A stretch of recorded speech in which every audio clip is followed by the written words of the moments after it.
अस्सलामुअलैकुम, आप देख रहे हैं द लास्ट आवर। मैं हूं हमजा तारड़, मेरे साथ मौजूद हैं राना मोहम्मद अजीम साहब और इस्लामाबाद स्टूडियो से हमारे साथ मौजूद हैं साकिब बशीर साहब। नाजरीन, बहुत उम्मीद थी और उम्मीद करवाई भी गई थी कि जुमेरात तक नोटिफिकेशन हो जाएगा, तकर्री हो जाएगी अपोजिशन लीडर की, लेकिन तकर्री का अमल जो है वो मुकम्मल नहीं हो सका है। वजह क्या बनी है? वज़ीर इत्तलात के भी कुछ बयानात सामने आए हैं महमूद खान अचकज़ई साहब के हवाले से। तो क्या अब इसको ये समझा जाए कि ये मामला खटाई में पड़ चुका है या अभी भी चांसेस मौजूद हैं कि किसी वक्त भी ये तकर्री हो सकती है? इस पर हमने बात करनी है। अडयाला जेल में आज मुलाकात का दिन था, लेकिन मुलाकात नहीं हो सकी है। 6 लोग का नाम गया था, 4 वहाँ पर पहुँचे, 2 नहीं पहुँचे। जो 4 पहुँचे उनकी भी मुलाकात नहीं हो सकी है। और यही पाकिस्तान तहरीक इंसाफ का कहना है कि जो कानूनी हक है वो तो हमें देना चाहिए और मुलाकात का दिन है तो मुलाकात लाजमी तौर पर होनी चाहिए। इसके अलावा ईरान अमेरिका जंग के हवाले से हम बात करेंगे कि बादल वाकई छट चुके हैं। क्या वाकई डोनाल्ड ट्रंप ने ये फैसला कर लिया है कि अब हमला नहीं करना है, या फिर जंग के बादल अभी भी मंडला रहे हैं? और कौन से वो ममालिक हैं, कौन सी वो ताकतें हैं, कौन सी वो कुव्वतें हैं जिन्होंने ये कह लिया जाए कि बैकडोर डिप्लोमेसी की है और कोशिश की है कि डोनाल्ड ट्रंप ईरान पर हमला ना करें? इस पर हमने बात करनी है। इसके अलावा इस्लामाबाद में पीपल्स पार्टी ने आज अपनी कारकर्दगी रिपोर्ट जो है वो पेश किया। बिलावल भुट्टो जरदारी साहब ने, वज़ीर आला सिंध मुराद अली शाह साहब ने ये बताया है कि हमने सिंध में क्या क्या काम किया है, कितनी यूनिवर्सिटीज़ बनाई हैं, हेल्थ के शोबे में क्या काम किया है, और आज ये क्यों फैसला किया पाकिस्तान पीपल्स पार्टी ने कि हम अपनी कारकर्दगी के हवाले से सबको बताएं और बाकायदा तकरीब रखें और ये बताया जाए कि हमने भी ये काम किए हैं, शायद वो रजिस्टर नहीं हो रहे हैं। इसकी ज़रूरत क्या थी, इस पर भी बात करेंगे। राना साहब, सबसे पहले अपोजिशन लीडर की तकर्री होनी थी, बहुत इंतज़ार था, लेकिन आज नहीं हुई है। ये आज नहीं हुई है या अब नहीं होगी? बिस्मिल्लाहिर्रहमानिर्रहीम, अस्सलातु वस्सलामु अलैका या सय्यदी या रसूलल्लाह, अस्सलातु वस्सलामु अलैका या सय्यदी या हबीबल्लाह। ताज तारे ख़त्मे नबूवत जिंदाबाद जिंदाबाद जिंदाबाद। हमजा, आपको पता है मैंने कल कहा था, मैंने आज आप किस लिए तारड़ नहीं कहा कि एक तारड़ साहब ने बयान दे दिया हमजा साहब कि हमें बानी पीटीआई पे भी एतबार नहीं और महमूद खान अचकज़ई पे भी इतबार नहीं। उन्होंने कहा उनकी ज़मानत कौन देगा? मतलब उन्होंने कहा कि वो कहते हैं कि मैं बानी खान की ज़मानत दूंगा, लेकिन इनकी ज़मानत कौन देगा? और दूसरा जो उन्होंने कहा उसके हवाले से जो चल रहा है कि वो पाकिस्तान के साथ ठीक नहीं है और उनको अफ़गानिस्तान के साथ जोड़ा गया। उनका ख्याल है जी हम उस पर कोई राय नहीं दे सकते, वो दुरुस्त भी हो सकता है, गलत भी हो सकता है, लेकिन एक कोई भी वफाकी वजीर इत्तलात हुकूमत का तर्जमान होता है। वो बात हुकूमत की बात होती है, वो बात उस सियासी जमात की होती है या उस हुकूमत की होती है जिसका वो तर्जमान होता है, पॉलिसी होती है। तो इस उनके बयान से तो ये लग रहा है कि मामला खटाई में।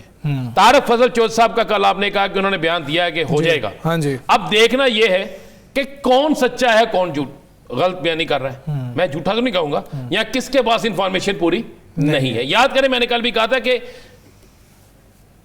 कानूनन असूलन तो हो जाना चाहिए, लेकिन यहां पर कानूनन असूलन कुछ भी नहीं होता। बात यह है कि महमूद खान अचकज़ई का फैसला अगर कल नहीं होता तो इसका मतलब ये फैसला नहीं हो रहा। तो वो जो पार्लियामान का इजलास बुलाया है मुश्तरका, उसमें उन्होंने बिल पास करने हैं कुछ, तो इनका ये हो ना हो, इनका बिल के सेहत क्या तल्लक थी? नहीं, मतलब कि कोई आपको चांस नहीं नजर आ रहा कि तब तक भी मामला हल हो जाए? देखें, मैं कह रहा हूं कल नहीं हुआ तो तब तक नहीं होगा। देखें, मैं एक बात कह रहा हूं, अगर मुल्क के अंदर जमहूरियत को मजबूत करना है, अगर मुल्क के अंदर सियासी इस्तेहकाम लाना है, अगर मुल्क के अंदर ये समझते हैं कि बिल्कुल ऐसा माहौल बन जाए कि जिससे पाकिस्तान के अंदर एक सियासी इस्तेहकाम भी है और उसकी वजह से मुआशी इस्तेहकाम भी है, तो फिर 1 मिनट लगाना चाहिए और यह तकर्री हो जानी चाहिए। इसको देखें, जितने उसके रास्ते में रुकावटें थी, जितने उन पर कि आपके लोगों के साइन नहीं है, वो सारा कुछ हो गया। पीटीआई के अंदर फॉरवर्ड ब्लॉक है, कोई बंदा सामने नहीं आया। ये सारी चीजें जो आपको एक बतौर अपोजिशन लीडर चाहिए वो हो गई। अच्छा, मुकदमात की जो बात हो रही है कि उन पे मुकदमात हैं, भाई बात यह है कि उनको इलेक्शन लड़ने की किसने इजाजत दी? इलेक्शन कमीशन ने। क्या इलेक्शन कमीशन ने उन मुकदमात की बुनियाद पर उसे नाअहल किया? तो जवाब आएगा नहीं। क्या वो सजा याफ्ता है? तो जवाब आएगा नहीं। क्या उन्हें सजा हुई है? तो जवाब आएगा कि नहीं। क्या वो मेंबर हैं? क्या वो मेंबर कौमी असम्बली हैं? तो जवाब आएगा जी बिल्कुल है। तो क्या ये जितने इल्जामात हैं, जब वो मेंबर कौमी असम्बली होकर मौजूदा हुकूमत की सफ़ों में शामिल थे, जब वो अपोजिशन थी, तो क्या उस वक्त ये सारे इल्जामात इन पे थे? तो जवाब आएगा बिल्कुल यही इल्जामात थे। तो फिर उस वक्त वो उनके खिलाफ ये सारा कुछ क्यों नहीं हुआ? क्या इन तमाम इल्जामात पर स्पीकर कौमी असम्बली ने कोई ऐसा रेफरेंस भेजा है इलेक्शन कमीशन को? क्या कोई ऐसा नोटिस भेजा है? उन्होंने तो यकीन दहानी कराई थी कि कर देंगे। जी, मैं कोई नोटिस भेजा नहीं भेजा, तो फिर वजीर इत्तलात क्यों कह रहे हैं? क्या वो वजीर इत्तलात की जाती ख्वाहिश है या जाती राय? ख्वाहिश तो नहीं कह सकते, जाती राय है। तो ये चीजें बड़ी जरूरी है। लेकिन इस एक बयान जो चल रहा है सोशल मीडिया पे भी, और जो मैंने बहुत बड़ी बड़ी साइट्स पे देखा है, और उसके बाद बड़े बड़े सीनियर तरीन जो तजियाकार हैं उनके टाइमलाइन पे भी देखा है, तो ये चीज़ें चल रही हैं। तो इससे तो बिल्कुल वाज़े नज़र आता है कि हुकूमत का मूड नहीं है। और अगर ये हो गया तो फिर सवाल उठेगा कि इसको मुतनाज़ा बनाने के लिए बयानबाजी क्यों शुरू हुई। ठीक है साकिब साहब, क्या मसला हुआ है? क्यों नहीं आज हो सका ये नोटिफिकेशन? तकर्री क्यों नहीं हो सकी? वज़ीर इत्तलात ने इतना सख्त बयान दे दिया, अभी भी इम्कानात हैं? क्या खबर है आपके पास?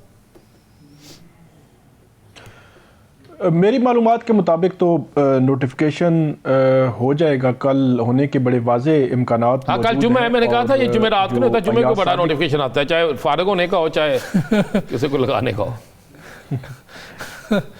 अयाज सादिक साहब जो है उन्होंने आज भी कुछ मुशावरत जो है इस हवाले से कानूनी मुशावरत की है, और इम्कान है कि कल दिन बजे जब इजलास शुरू होगा तो उस इजलास के शुरू में ही वो कोई इस हवाले से बात करेंगे। और बड़ा वाज़े इम्कान है जो हुकूमती हलके हैं अभी भी इस हवाले से इस बात की तस्दीक कर रहे हैं, हमारे ज़राए भी तस्दीक कर रहे हैं कि नोटिफिकेशन कल होने के वाज़े इम्कानात है, वो अनाउंस भी करेंगे। और अगर वो अनाउंस कर देते हैं अपोजिशन लीडर, तो फिर महमूद खान अचकज़ई जो है वो कल ही इजलास में बतौर अपोजिशन लीडर कोई ख़िताब भी कर सकते हैं। और यकीनी तौर पर जो पीटीआई की सारी उम्मीदें हैं वो अब अपोजिशन लीडर के नोटिफिकेशन और उसके बाद की कार्रवाई के गिर्द घूमती हैं। तो आप अंदाज़ा लगा सकते हैं कि अगर कल अनाउंस हो जाता है, नोटिफिकेशन हो जाता है और उनका खिताब भी हो जाता है, तो वो खिताब बहुत अहमियत का हामिल होगा। वो खिताब अपोजिशन का, पीटीआई का, इमरान खान का, या जो उनके गिरफ्तार लोग हैं, या मुलाकातों के मामलात हैं, या हुकूमत और जो पीडीएम जो तरीके तहफ़्फ़ुज़ यानी पाकिस्तान के दरमियान मुज़ाकरात हैं, या मुस्तक़बिल का जो सियासी मंजरनामा है, इन तमाम का अहाता जो है वो खिताब करेगा। वो बहुत इंपॉर्टेंट होगा। और महमूद खान अचकज़ई जो है वो उनसे आप इख्तलाफात मुख्तलिफ जो उनके पॉइंट ऑफ व्यू हैं उस पर कर सकते हैं, लेकिन वो एक बहुत पुराने और मंजे हुए सियासतदान है। और ख़ास तौर पर नून लीग के साथ और नवाज शरीफ साहब के साथ उनकी कुर्बत ऐसी है, उसमें हल्की फुल्की दूरियां तो हो सकती हैं लेकिन वो ख़त्म नहीं हो सकती, वो उस लेवल की कुर्बत है। तो पीटीआई ने सारी उम्मीदें जो है उसी नोटिफिकेशन और उनके आने से बांधी हुई हैं कि वो ही कोई ऐसा मैकेनिज़्म बनाएंगे, रास्ता निकालने और निकलवाने की कोशिश करेंगे। क्योंकि महमूद खान अचकज़ई ये दावा भी कर चुके हैं कि मैं जो है अगर आप कोई चीज़ें तय हो जाती हैं तो मैं जेल में जाऊंगा और मैं इमरान खान साहब को कन्विंस करके उनके दस्तखत लेके आऊंगा। तो ये बहुत बड़ी जो बात उन्होंने की थी। तो मुझे लग रहा है कि कल एक तब्दीली का दिन हो सकता है, जुम्मा का दिन। चलें देखते हैं, कल तक कब इंतज़ार करते हैं कि कल ये तकर्री होती है या नहीं होती है। यहाँ पर हम ब्रेक लेंगे, ब्रेक के बाद वापस आते हैं।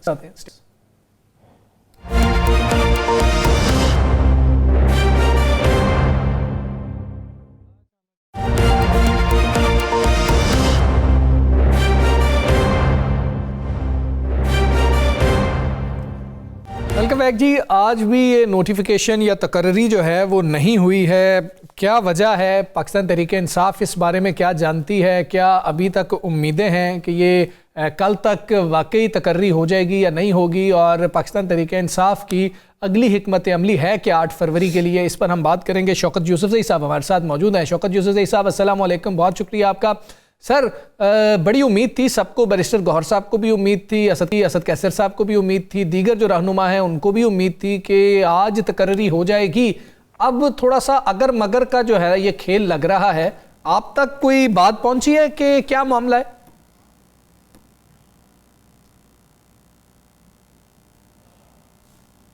जी बहुत शुक्रिया। बिस्मिल्लाहिर्रहमानिर्रहीम। देखिए, हुकूमत पहले भी आपको पता है कि रूल ऑफ लॉ पे यकीन नहीं रखती थी, आज भी यही सूरत हाल है, और इस चक्कर में है कि किसी तरीके से प्रेशर में लाए, और जो 8 फरवरी का वो है वो किसी तरीके से पोस्टपोन करने के लिए जो होता है ना, ले दे वाली बात हो रही है। लेकिन 8 फरवरी का जो शो है वो तो किसी सूरत पोस्टपोन नहीं होगा, क्योंकि इस मुल्क के अंदर बड़े डाके पड़े हैं। लेकिन ये जो डाका पड़ा है 8 फरवरी वाला, ये इतना बड़ा डाका है कि इसमें तो सवाल ही पैदा नहीं होता है कि इसको हम भूल जाएं और या हम भुलाने दें इसको। तो आई थिंक वैसे तो उम्मीद की जा रही थी आज, और ये भी कहा जा रहा है कि हो सकता है कल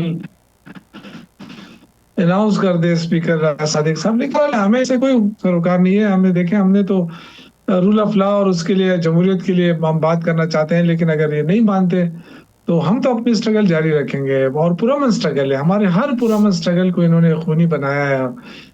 काफी हर जगह रुकावट डालने की कोशिश की, जो इंतहाई अफसोसनाक है। एक ऐसे मुल्क के अंदर जो एटमी मुल्क है, जमहूरी मुल्क के नाम से याद किया जाता है पाकिस्तान, लेकिन जो इस वक्त हुकूमत है वो किसी तौर पे भी न जमहूरी है, न वो जमहूरियत को मान रही है, और इदारों को नुकसान पहुंच रहा है, मुल्क को नुकसान पहुंच रहा है, मईशत तो वैसे ही तबाह है। तो हालात इतने अच्छे नहीं है। मतलब जो फोकस करना चाहिए था इनको सियासी स्टेबिलिटी लाने के लिए ताकि मुल्क आगे बढ़े, तो ये मुल्क कैसे आगे बढ़ेगा जब आप सियासी इस्तेकाम नहीं है, लोग अपनी इन्वेस्टमेंट निकाल के बाहर चले जाएं और पैसा बाहर से ना आए, और इस पे खुश होना कि जी रेमिटेंसेस हमने बढ़ा दिए। तो रेमिटेंसेस में इनका तो कोई रोल नहीं है। रेमिटेंसेस तो इसलिए बढ़ रही है कि लोग सारे पाकिस्तान से निकल रहे हैं, बाहर जा रहे हैं। वो अगर पैसा अपना भेजते हैं तो वो एक अलग इशू है, लेकिन जो 35% आमदन है हुकूमत का, वो रेमिटेंसेस से आ रहा है इस वक्त। और ये कोई अच्छी बात नहीं है एक इस सेंस में कि लोग यहाँ से सारे चले जाएं क्योंकि आपके पास रोजगार नहीं है। 22% पे इस वक्त बेरोजगारी चली गई है। अच्छा, शुक्र यूसुफ ज़ई साहब, महंगाई में कमी नहीं आ रही है। कल अगर नोटिफिकेशन, आपने तो कह दिया कि नोटिफिकेशन पे हमें उम्मीद तो है, लेकिन हमें इस पे सरोकार नहीं है। अच्छा, सुनने में आया है और कुछ चीज़ें सामने आई, कुछ बयानात आपके KPK से, आप ही की जमात के अंदर से वो आना शुरू हो गए, जो बयानात सुहेल अफरीदी के बिल्कुल बयान के मुतजाद थे। और आज ये भी बातें चलना शुरू हो गई कि हो सकता है कि KPK में एक ग्रुप जो है वो एक्टिव हो जाए, क्योंकि बहुत सी वजारतें जो हैं वो नहीं दी जा रही, उनका मामला रुक गया है, कोई ग्रुपिंग है, कोई प्रेशर है। इन चीज़ों में कितनी हकीकत है? क्या कोई आपको नज़र आता है कि कोई एक ऐसा ग्रुप होगा जो इन हालात में आपको छोड़ के जा सकता है? देखिए, जब बड़ी पार्टियां होती है ना, सियासी जमातें जब बड़ी पार्टियां बन जाती हैं ना, तो इस तरह की अफवाहें भी फैलाई जाती हैं, प्रोपेगेंडा भी किया जाता है कि जी देखें। आपने देखा है हमारे PTI के खिलाफ तो सेनेट के इलेक्शन से पहले ही बड़ा प्रोपेगेंडा हुआ था ना कि 35 या 40 मेंबरान हमने हमारे साथ राब्ते में हैं, लेकिन जब इलेक्शन हुआ तो कोई मेंबर भी इधर उधर नहीं गया, तो सब ने अपने उम्मीदवारों को वोट दिए।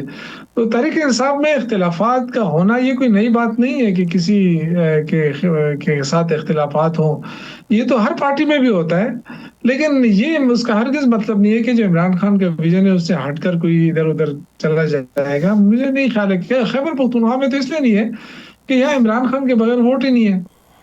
तो आप देखें, जितने भी लोग इस वक्त कामयाब हुए हैं जो PTI में नहीं है, तो वो तो सारे फॉर्म 47 के जरिए आए हैं ना, उनको तो आवाम ने वोट नहीं दिया है।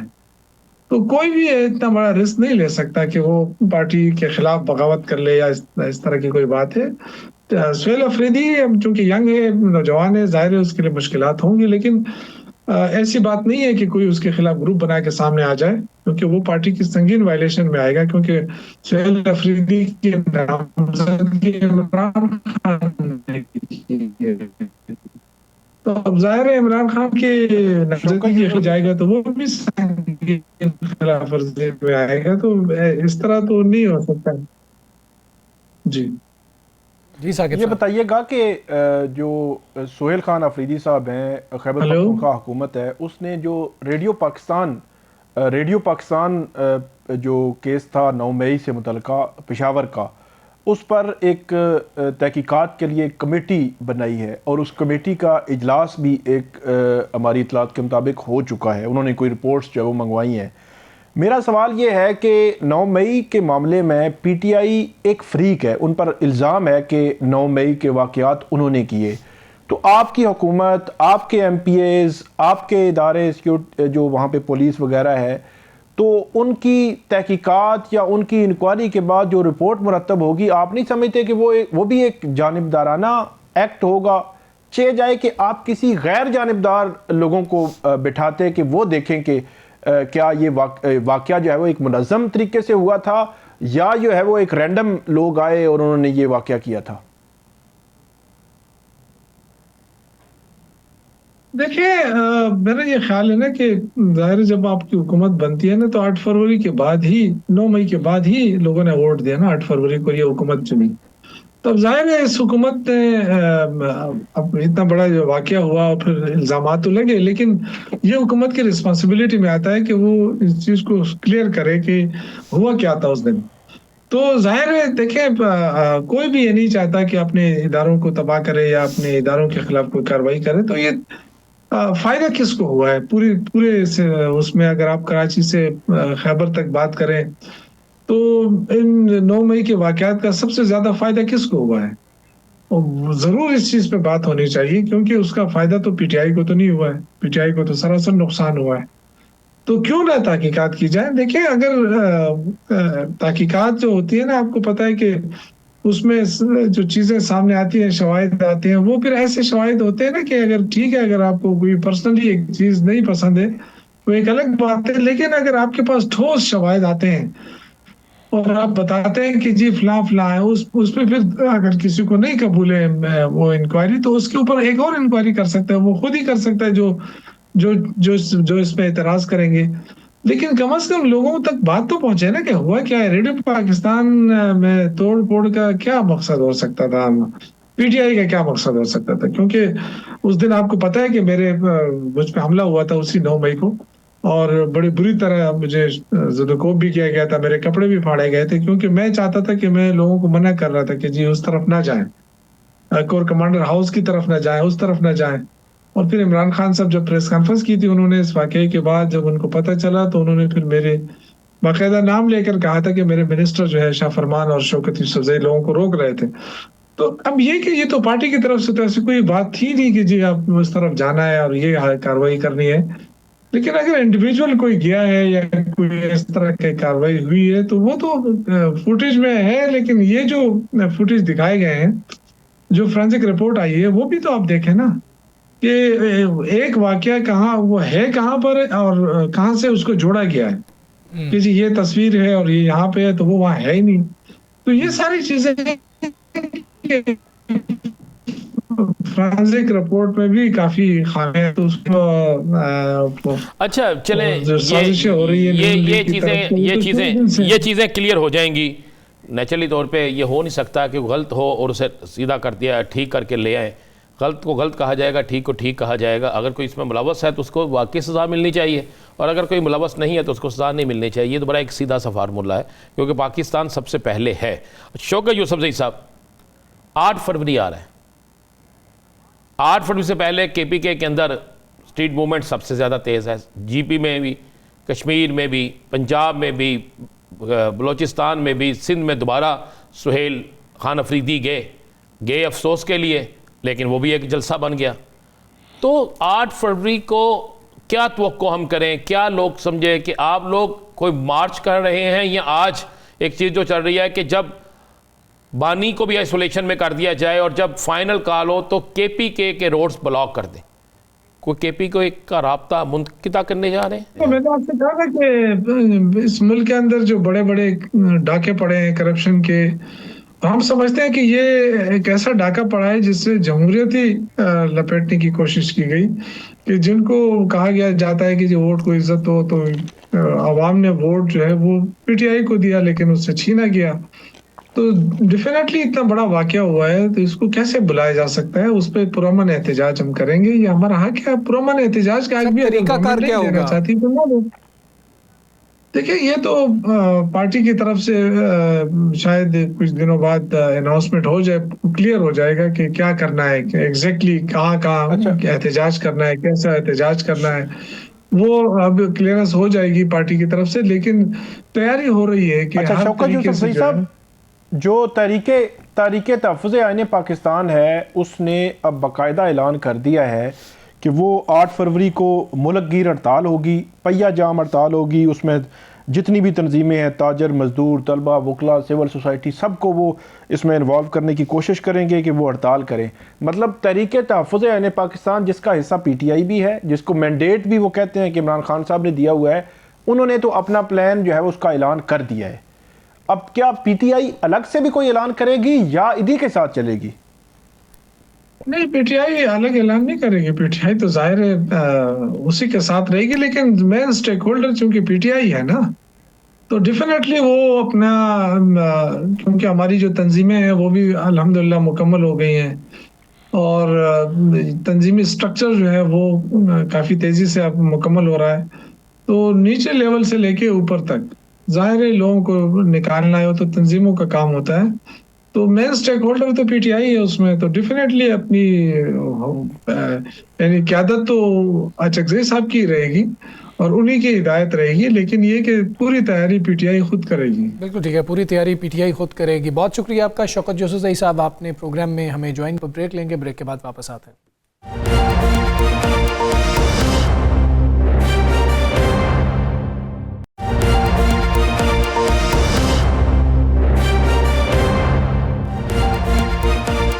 वेलकम बैक जी। रान साहब, 2 खबरें हैं। पहली खबर ये है जो मामूल का हिस्सा है वो कि आज भी मुलाकात नहीं हुई है। दूसरी खबर ये खबर नहीं है कि अडियाला जेल के सुपरिटेंडेंट जो हैं उनको तब्दील कर दिया गया है। ये खबर है। देखें, ये खबर जो पहली आपने कहा है ना खबर है, नहीं वो खबर नहीं, वो मामूल है, वो मामूल है। और उसके मतलब तो लिस्ट भेजने वालों को भी पता होता है, इसलिए आज 2 लोग आए भी नहीं। ठीक है, और जाने वालों को भी पता होता है। सिर्फ ये होता है कि उन्हें ये पता होता है कि रात को हम डिस्कस हो जाएंगे और हमारा भी नाम शामिल होगा उनमें शोहदा में, जो शोहदाए अडियाला एहतजाज या अडियाला गाजी कह लें, नहीं शोहदा नहीं कहेंगे ना हम, गाजी तो वो होता है ना जो जरा बच जाए, ये कितों बचे। अच्छा ठीक है, ये तो हो गया आगे ना, शहीदी वाले साहब है ना। तो ये तो ये खबर नहीं। देखिए अडियाला के सुपरिटेंडेंट को क्यों बदला, ये एक सवालिया निशान है कि क्या कोई ऐसा काम अडियाला में हो गया, क्या उससे मुतमिन नहीं थे, या फिर मामूल का तबादला भी हो सकता है। तबादला। देखिए अडियाला में अरसा दराज से मामूल का तबादला जिन लोगों का हुआ है ना, उनके तबादले के बाद वो लोग पता नहीं चला कहाँ लगे हैं, वो लाग ही गए ना किधरे। ये सुना फैसलाबाद गए हैं, चलिए मैं कह रहा हूँ ये फैसलाबाद चले गए हैं, तो वहाँ पर जो शख्स आ रहा है वो कोई ज़्यादा काबिल एतबार है या क्या है क्या नहीं है। हो सकता है कि ये इजाज़त नहीं दे रहे थे मुलाकात की, अगला इजाज़त दे दे हमें, ये उम्मीद भी तो रखनी देखिए 2 चाहिए। चीज़ें हो सकती हैं, यहाँ तो अडियाला का मौसम तब्दील होने लगा है और यहाँ अडियाला में सर्दी की शिद्दत आने लगी है।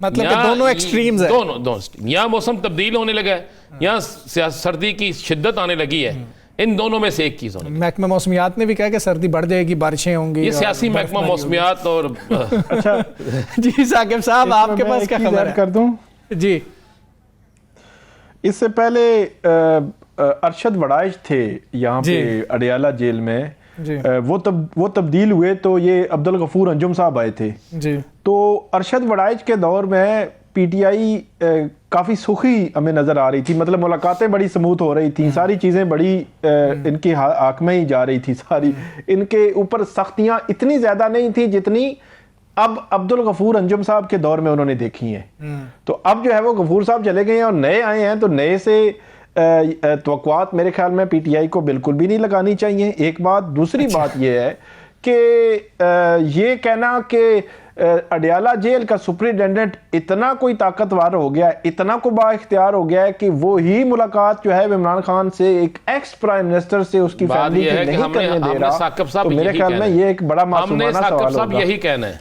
साकिब साहब, आपने भी यही कहना है, बात इतनी सी है, आपने भी यही कहना है, हमने भी यही कहना। आप हमें रास्ता दिखा रहे हैं, हम वो रास्ता देखना नहीं चाह रहे हैं साकिब साहब।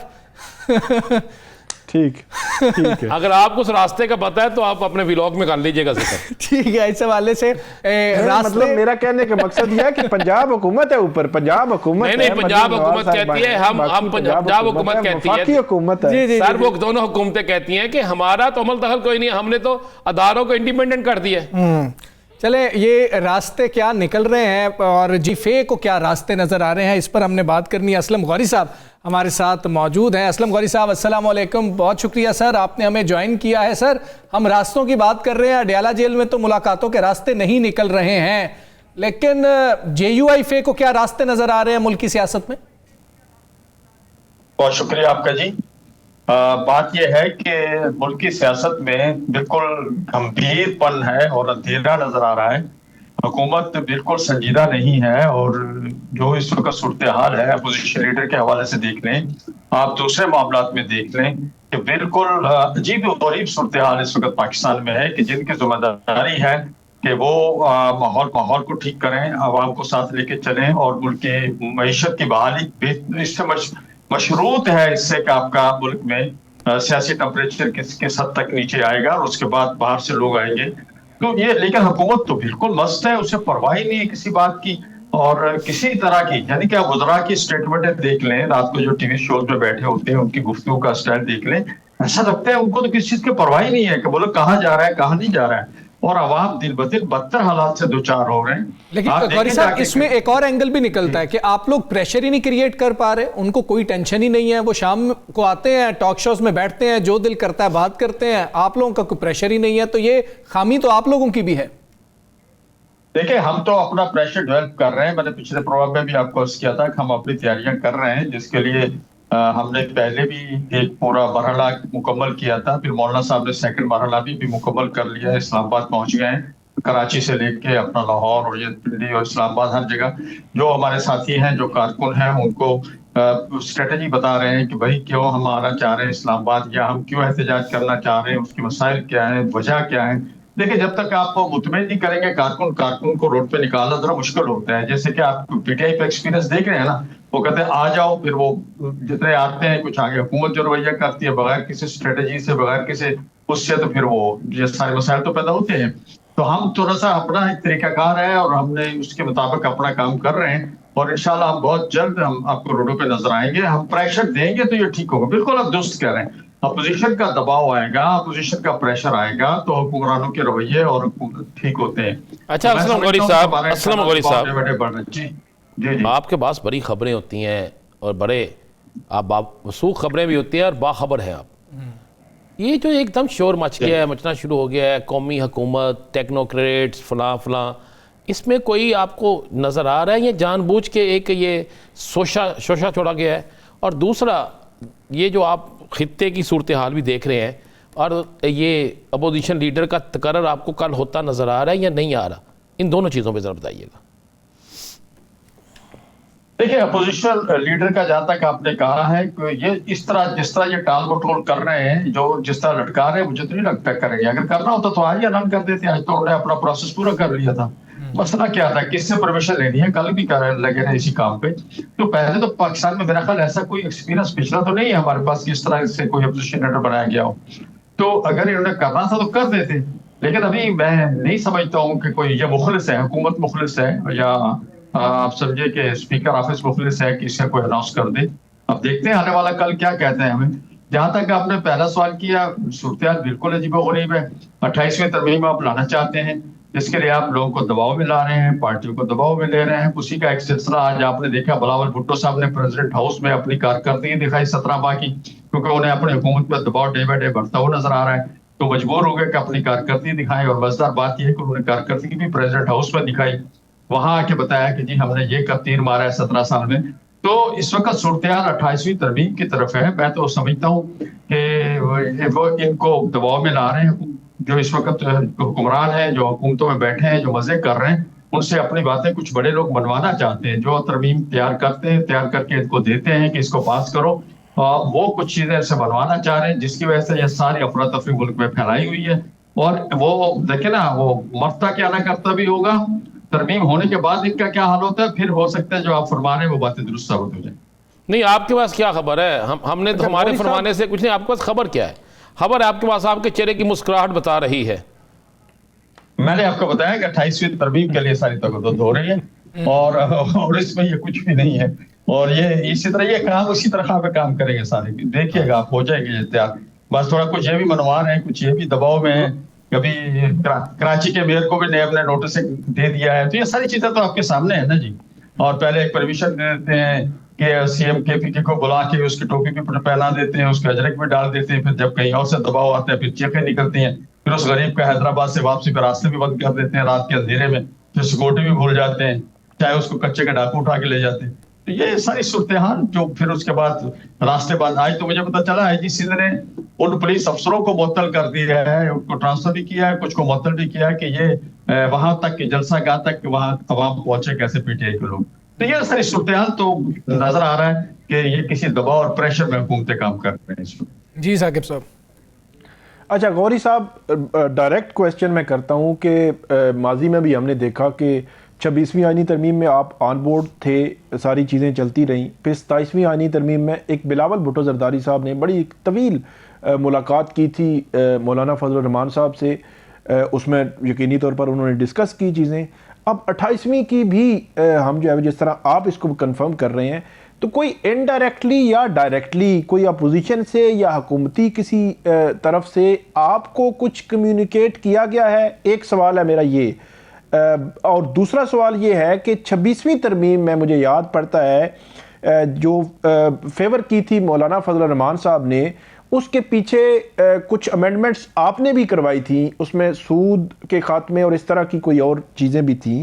तो वो जो इम्प्लीमेंटेशन थी उसकी जी हाँ, उसकी इम्प्लीमेंटेशन के हवाले से कुछ हुआ है अभी तक? अगर नहीं हुआ तो क्या JUIF उसको कोई फोर्स करेगी कि उसको इम्प्लीमेंट करें? अगर नहीं करते तो आपके पास क्या ऑप्शंस होंगे?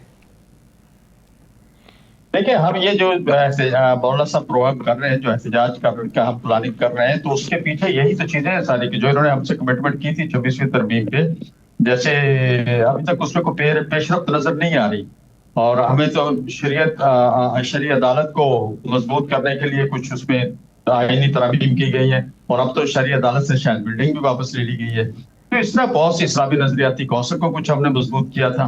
तो ये सारी चीजें जो थी उस वक्त तय हुई थी और सारी आइन की तरमीम का हिस्सा बनी थी, लेकिन उसमें कोई अमल दरामद कहीं भी नजर नहीं हो रहा है। इसी तरह एक मदारस का बिल बाद में अलहदा पास किया था इन लोगों ने, उसमें भी कहीं भी अमल दरामद नजर नहीं आ रहा, बल्कि लोगों को जबरदस्ती बाजू मरोड़ के उनको जो सरकारी इन्होंने वफाक बनाए हुए उसमें जबरदस्ती लोगों को मजबूर किया जा रहा है कि आप उसमें जाके अपने रजिस्ट्रेशन कराएं। तो हुकूमती रवैया जो है वो बिल्कुल मैं समझता हूँ कि इस तरह का है कि ये वो कहते हैं ना, खुद ब खुद शायद ये जाना चाहते हैं, अपने असबाब खुद पैदा कर रहे हैं कि अपोजिशन शोर मचाए और अपोजिशन रोडों पे आए और फिर ये शायद अपने जाने के असबाब खुद पैदा कर रहे हैं या इसको करवा रहा है। गौरी साहब, वो 28वीं तरमीम का भी कोई पैगाम डायरेक्टली या इनडायरेक्टली तो नहीं आया आपके पास, कोई अपोजिशन या अभी तक तरफ से? देखिए, वो 26वीं तरमीम में उनकी मजबूरी, 26वीं तरमीम में उनकी मजबूरी थी, उनके पास फिगर पूरे नहीं थे, उनके पास पार्लियामेंट में अक्सरियत नहीं थी, तो इसलिए वो मजबूरन हमारे पास आए और हमारी उनसे बार्गेनिंग हुई और उनको उसमें बड़ा तकलीफ भी हुई, क्योंकि वो सारी जो उनकी प्लानिंग थी उसको हमने बस कुछ डाला और फिर उनको वो सारा कुछ 27वीं तरमीम में लाना पड़ा। और फिर 27वीं तरमीम में उन्होंने जिस तरह से इस वक्त आप समझ रहे हैं कि वो जबरी तौर पर समझे या जो भी समझे, मैं अदालतों के उस पर बात तो नहीं करूंगा, मुनासिब भी नहीं है, लेकिन जिस तरह उन्होंने अपनी अक्सरियत बढ़ा रही है असेंबली में। और अभी तो पिछले हफ्ते कि मैं अजीब लतीफा देख रहा था लाहौर में कि एक MPA की सीट पे इलेक्शन हुआ, तो वो जो PTI ने तो बाइकआउट किया था, सबने बाइकआउट किया था, सिर्फ एक छोटी पार्टी थी 1500 वोट लेने थी, उसका जो कैंडिडेट था उसको रास्ते में अगवा कर लिया गया और इस तरह से MPA बिला मुकाबला करवा लिया। तो इस तरह से ये अपनी अक्सरियत बना रहे पार्लियामेंट के अंदर। और जब इनके पास अक्सरियत आ गई है तो इस वक्त मेरा ख्याल जरूरत इनको सिर्फ रह गई है पीपल्स पार्टी की। और Peoples Party day by day जो चीखो पुकार कर रही है पिछले कुछ दिनों से, वो नजर आ रहा है कि पीपल्स पार्टी इंतहाई दबाव का शिकार है। और जो आज भी हुआ वो भी उसके मेरी इस बात की मेरा ख्याल तस्दीक करेगा और इनके कुछ बयान पिछले दिनों से ठीक आ भी है रहे असलम हैं, गौरी इस साहब, बात की तस्दीक करें। आप लोग जो पॉलिटिकल एक्टिविटी कर रहे हैं, जिस तरह से मौलाना साहब के हवाले से आपने बताया कि अब अगले फेज़ में आप लोग दाखिल हो चुके हैं, क्या इस पूरे आपका जो दौरानिया रहा है इस एक्टिविटी का, हुकूमत की जानिब से कोई राब्ता आपसे किया गया ताकि अंदाज़ा लगाया जा सके कि वो कितना संजीदा ले रहे हैं इस एक्टिविटी को? देखिए, राब्ते तो रहते हैं, मौलाना साहब से राब्ते रहते हैं, और मौलाना साहब तो कभी किसी से मिलने से इनकार नहीं करते, चाहे कोई भी हो मिलने के लिए आए तो मौलाना साहब तो मिलते हैं। लेकिन फैसले हमारी पार्टी के अपने होते हैं, सोच हमारी अपनी होती है, तय हम खुद करते हैं, और हम किसी के मिलने मिलाने पे अपने फैसले तब्दील नहीं करते। अलबत्ता जो आप फरमा रहे हैं इस सिलसिले में कहीं ना कहीं पे गपशप तो हुई है, लेकिन इस हद तक नहीं है कि कोई हमारे रास्ते में किसी किस्म के रोड़े अटकाए या करे, लेकिन बातचीत तो बहरहाल होती रहती है, इसमें तो कोई दो राय नहीं है। अच्छा असलम गौरी साहब, आपने इस्लामाबाद आने का फ़ैसला कर लिया। इस्लामाबाद आने की इजाज़त तो किसी को भी नहीं है। आप समझते हैं कि आपको इजाज़त मिलेगी, या फिर आप ऐलान करके इजाज़त की आपको ज़रूरत ही नहीं है?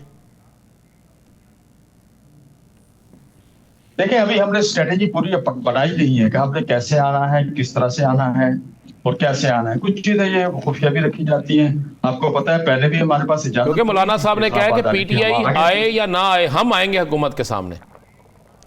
जी यही कहा है ना, तो वो कई तरीके हैं ना उसके, हम पूरे मुल्क में पंजाब भी कर सकते हैं, मुख्तलिफ सूबाई हेडक्वार्टरों पे मुजाहरे भी कर सकते हैं, फिर उसको आगे की तरफ बढ़ते हुए इस्लामाबाद की तरफ भी आ सकते हैं। मुख्तलिफ चीजें हैं, वो हम इस पर स्ट्रेटेजी बनाएंगे, तरीकाकार पर गौर करेंगे, और इसका जरूरी नहीं है कि हम बड़ा एक मिलियन मार्च लेके कराची से हम अपने कारकुनों को अंदर खाना पैगाम भी दे सकते हैं कि फला तारीख तक आपने इस्लामाबाद पहुंच जाना है। ये तीन चीजें होती हैं जो एंड टाइम पे हम स्ट्रेटजी बनाते भी हैं, तब्दील भी करते हैं। और आपने देखा जब पिछला मिलियन मार्च आया तो परमिशन 200 की भी हमारे पास नहीं थी।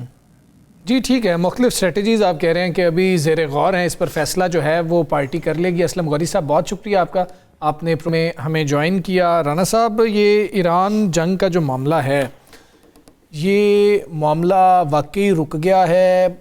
बादल अभी मौजूद हैं जंग के? कौन कौन अंदर शामिल था? ये क्या हो रहा है?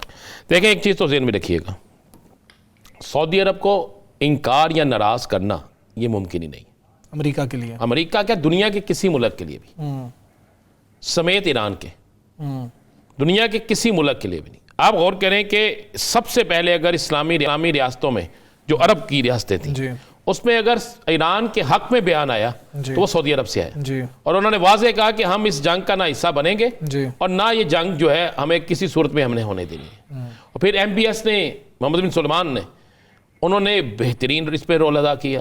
ना सिर्फ बेहतरीन रोल अदा किया, उन्होंने आखिरी हद तक एक राब्ते किए। मैं कह रहा हूँ बाकी ममालिक के शायद राब्ते इतने कारमंद ना होते। दो ममालिक हैं जिनके राब्ते जो है ना वो बिल्कुल पावरफुल है। पहले नंबर पे सऊदी अरब और साथ पाकिस्तान, क्योंकि पाकिस्तान एक एटमी कुव्वत है। पाकिस्तान की बात ना मानना तो इसका मतलब है कि फिर पाकिस्तान जवाब बड़ा सख्त देगा। और सऊदी अरब जो है वो आलम इस्लाम के लिए एक सबसे बड़ा एक अहम तरीन मुल्क है, और तमाम अरब रियासतें जो है वो उसे तस्लीम करती हैं, बल्कि दुनिया की तमाम रियासतें तस्लीम करती हैं समेत अमेरिका के। अमेरिका की भी मजबूरी है, सारी चीज़ें हैं, क्योंकि सारी मुल्क इस्लामी मुल्क तो देखते ही सऊदी अरब की तरफ है। तो सऊदी अरब ने इसमें बड़ा अहम तरीन किरदार अदा किया है, और सऊदी अरब के किरदार की वजह से वक्ती तौर पर यह रुक गया। लेकिन ट्रंप पर आप इतबार नहीं कर सकते। देखिए, उन्होंने ईरान पर नई पाबंदियां लगा दी हैं, पाबंदियां लगा दी हैं, कुछ अहम शख्सियात जो हैं उनके हवाले से भी फैसला कर दिया। और फिर उसके अलावा क्या बहरी बेड़ा वापस चला गया? क्या वो जंगी जहाज जो आज भी इर्द गिर्द मशकें कर रहे हैं, क्या वो वापस चले गए? तो ये प्रेशर रखा हुआ है। देखिए, मैं फिर कह रहा हूँ, याद करें आप, इसराइल और ईरान की जंग में अमेरिका ने कहा था मैं हिस्सेदार नहीं हूँ, लेकिन वो हिस्सेदार हुआ। तो किस तरह ट्रंप इसी तरह बहुत से ममालिक पे जब ट्रंप ने हमला करना होता है पहले कहता मैं नहीं हूँ, पता उस वक्त लगता है जब हमला हो जाता है। हाँ जी, इससे आना जा बड़ा, हाँ, उस पर एतबार नहीं किया जा सकता है। साकिब साहब, ये सोशल मीडिया पर जो अदलिया मुखालिफ मुहिम है, अब तक इसके हवाले से कितने मुकदमात दर्ज हो चुके हैं? और पंजाब हुकूमत, वफाकी हुकूमत और NCCI लाहौर हाई कोर्ट के हुक्म के बाद क्या करने जा रहे हैं? जी हमजा साहब, ये जो चीफ़ जस्टिस हैं लाहौर हाई कोर्ट की, उनके हवाले से और दीगर जो जजेज़ हैं या अदलिया के हवाले से गैर मुनासिब अल्फाज या मवाद जो है वो सोशल मीडिया पर शेयर हुआ, जिसके हवाले से पाकिस्तान बार कौंसिल ने उसकी मजम्मत भी जारी की, जिसके बाद एक पटिशन लाहौर हाई कोर्ट में दायर होती है और उसमें अब जो चीज़ें सामने आई हैं वो ये हैं कि 3 मुकदमात लाहौर में, 5 मुकदमात मुल्तान में दर्ज कर लिए गए हैं। तकरीबन इसमें 170 के करीब जो अकाउंट्स हैं वो जो बताया गया है कि गैर मुनासिब मवाद शेयर करने में मुलविस थे। 14 मुलजमान नादरा ने ट्रेस किए हैं। इसमें जो आर्टिकल 19 है आज़ादी इजहार राय, उसके हवाले से लाहौर हाई कोर्ट ने ये कहा है कि ये आज़ादी इजहार राय तो है, लेकिन नामुनासिब मवाद जो है वो किसी आप अदालतों के हवाले से या अदलिया के हवाले से शेयर नहीं कर सकते। और इसमें एक गिरफ्तारी जो है वो सामने आई है, वो बैरून मुल्क एक मुस्लिम लीग नून के जो रहनुमा हैं नवाज शरीफ साहब, शहबाज शरीफ साहब, दीगर जो रहनुमा हैं उनके साथ उनकी तस्वीर भी हैं और उनका ताल्लुक है हाफिजाबाद से। उनके नाम की FIR एक दर्ज हुई है। क्या नाम है उनका? एहसान चट्ठा जो है नाम है उनका, और ये उन ट्विटर पे तो उनका और नाम है, लेकिन जो असल नाम लिखा गया है, कल ये FIR 3 बजे NCCIA ने दर्ज की थी, जिसमें उनका कोई YouTube चैनल भी है या सोशल मीडिया अकाउंट्स हैं उनका जिक्र भी है, और इनका लिखा गया है कि इनके बाद मजीद भी वो तहकीकात करेंगे और इस मामले को जो है वो आगे बढ़ाएंगे। तो ये एक बड़ा सख्त किस्म का लाहौर हाई कोर्ट का ऑर्डर भी आया था कि NCCIA को अपना किरदार अदा करना चाहिए। सिर्फ एक चीज़ मेरे ख्याल में वो मद्देनज़र अदलिया के भी या NCCIA की भी या हुकूमत के भी होनी चाहिए कि तनकीद को जो वो उसको ज़ुमरे में नहीं आना चाहिए। तनकीद इदारों पे होती है, लेकिन गैर मुनासिब मवाद शेयर करना या तौहीन अदालत करना उसको तो डेफिनेटली डिफेंड नहीं किया जा सकता, लेकिन बाज़ औक़ात जो है वो साइबर क्राइम विंग की जानिब से तनकीद को भी उसी ज़ुमरे में लाया जाता है। ऐसा नहीं होना चाहिए। बाकी ये है कि ये जो लोग जिन्होंने इस किस्म का मवाद शेयर किया है वो तो डेफिनेटली कानून अपना रास्ता जो है वो खुद बनाएगा। तो बहरहाल ये बड़ी काम जो है वो तफसीलात इस हवाले से सामने आई हैं। ठीक है। अच्छा राना साहब, आज सुहेल अफरीदी साहब जो हैं वो फिर से कराची गए हैं, उन्होंने वहाँ पर ताज़ियत करनी थी और वो घर में भी गए हैं कारकुन के और जाके ताज़ियत भी की गई है। एक दिन के टूर पे या कह लें कि वो दौरे पे वहाँ पर गए थे। सुहेल अफरीदी साहब पे इस हवाले से बहुत ज़्यादा उनकी तारीफ़ भी हो रही है कि ये बड़ी अच्छी बात है, अपने कारकुनान को नहीं भूलना चाहिए। दूसरा एक तनकीद भी हो रही है कि अपने सूबे पे भी फोकस करना चाहिए, वो ज़्यादा एक्टिविटी सूबे से बाहर कर रहे हैं। इन दोनों पहलुओं पर ज़रा बात कीजिएगा। देखें, 2 चीज़ें बड़ी क्लियर हैं। ये तनकीद बिल्कुल बजा है कि उन्हें अपने सूबे पे रखना चाहिए, लेकिन अगर हम देखें तो वो एक अपोजिशन लीडर की हैसियत से जा रहे हैं। एक जो आपके KPK के CM तो हैं, लेकिन साथ वो एक अपोजिशन का भी रोल अदा कर रहे हैं। अगर तो वो अपने वहाँ पे रहते, मुस्तकिल रहते या लंबा चौड़ा सा रहते, अगर हम माजी में जाएं तो बहुत से ऐसे लीडर थे जिन्होंने पूरे पाकिस्तान में उन्होंने विजिट किए हैं, लंबे चौड़े विजिट किए हैं। अच्छा, अब आप सुहेल अफरीदी को मुल्क से बाहर तो ले जाने नहीं देते, ठीक है। दूसरे तो आप उनके है ही नहीं है, किसी ही बैनुल अक़वामी कॉन्फ्रेंस में उनके जाने पर पाबंदी वाले हिसाब है ना, जब उसके पासपोर्ट नहीं उसका कर दिया गया है, ब्लॉक कर दिया गया है बकौल उनके। तो अब अगर वो जा रहे हैं और उसके बाद वो वापस आ जाते हैं और आकर अपना काम भी कर रहे हैं, कल वो पेशावर में हैं, सुबह पेशावर में वो सारी एक्टिविटीज़ करेंगे, अपने हुकूमती अमूर भी देखेंगे, वो सारा कुछ करेंगे। तो एक सियासी कारकुन के घर जाना मैं समझता हूँ एक अच्छी रवायत है और बाकी सियासी जमातों को भी ऐसी रवायात कायम करनी चाहिए। लेकिन सबसे बड़ी बात है, आप आज देखें कि आज वहाँ पर अवाम एकदम निकल के आई है और लोगों का एक बहुत बड़ा मजमा बन गया वहाँ पे। तो आज तो मीडिया को भी नहीं पता सब वो जा रहे हैं। किसी आज या एक दिन पहले किसी मीडिया को पता नहीं था, किसी को ये इल्म में नहीं था कि जनाब वो वहाँ पे क्या लेने जा रहे हैं, किसके बाद जाएंगे, अचानक से वो गए हैं। तो आज तो कोई गिला भी नहीं कर सकता ना उनके लिए कि हमने उनके लिए बड़ी सहूलतें रख दी हैं, हमने बड़ा कुछ कर दिया है। लेकिन एक चीज़ है, उनका ये जाना और उनका वापस आना, फिर अगले दिन अगली एक्टिविटीज़ करना और KPK के अंदर बहुत सी रैलियाँ निकालना और बाकी मामलात को भी देखना। देखें, ये किसी सियासी तूफ़ान की तरफ इशारा कर रहा है। और बाकी ज़हन में रखिए, अगर वो अपने सूबे पे तवज्जो नहीं देंगे तो लोग जो हैं वो फैसला करते हैं, अवाम फैसला कर देगी।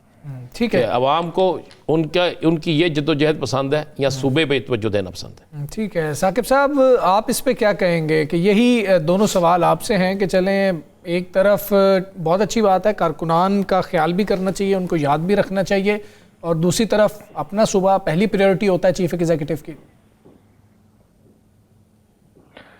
अच्छा, वैसे मेरी राय इस मामले में ये है कि चे जाए कि सुहेल खान अफरीदी साहब ख़ुद जाते, वो एक अपना वफद बना के कुछ 1-2 वज़रा को, 3 वज़रा को भेज देते जो खैबर पख्तूनख्वा के बिहाफ पे, हुकूमत के बिहाफ पे वहाँ पे उनकी ताज़ियत करते, मुकामी भी क़यादत उनके साथ हो जाती तो ज़्यादा बेहतर होता, क्योंकि अल्टीमेटली जो एग्जेक्टिव हेड है सूबे का, उसकी ज़रूरत वहाँ पे बहुत ज़्यादा होती है। और वहाँ पे देखें, चले इसका काउंटर आर्गूमेंट मैं आपको देता हूँ, इसका काउंटर आर्गूमेंट मैं आपको देता हूँ साकिब साहब, उस पर भी रोशनी डालें कि फिर ये बयानिया ना बनता कि देखें कितना बड़ा हो गया, अभी आए हुए उसको चंद माह ही हुए हैं और वो खुद पहुंचा ही नहीं। ये मतलब ये भी तो आर्गूमेंट होना था। नहीं, मेरा ख्याल में नहीं, बिल्कुल भी ना बनता। उसकी वजूहात है ना, आप देखें वहाँ पे टारगेटेड ऑपरेशन हो रहे हैं खैबर पख्तूनख्वा में, वहाँ से लोग नकल मकानी कर रहे हैं और लोगों की मुश्किलात हैं।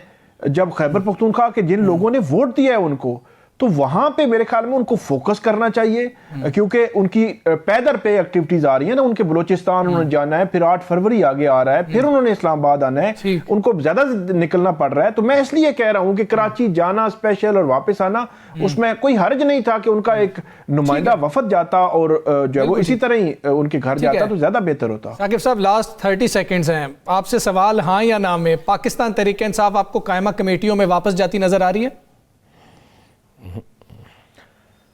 नहीं, बिल्कुल भी नहीं। राणा साहब? बिल्कुल नहीं। ठीक है जी, मुझे तो कल प्रोग्राम में बताएंगे, वो तो कुछ और करने जा रहे हैं। ठीक है, उनका राणा साहब कह रहे हैं कि कुछ और ही प्लान है। प्रोग्राम का वक्त खत्म हुआ, मुझे साहब को, साकिब बशीर साहब को इजाजत दीजिए। अल्लाह हाफिज।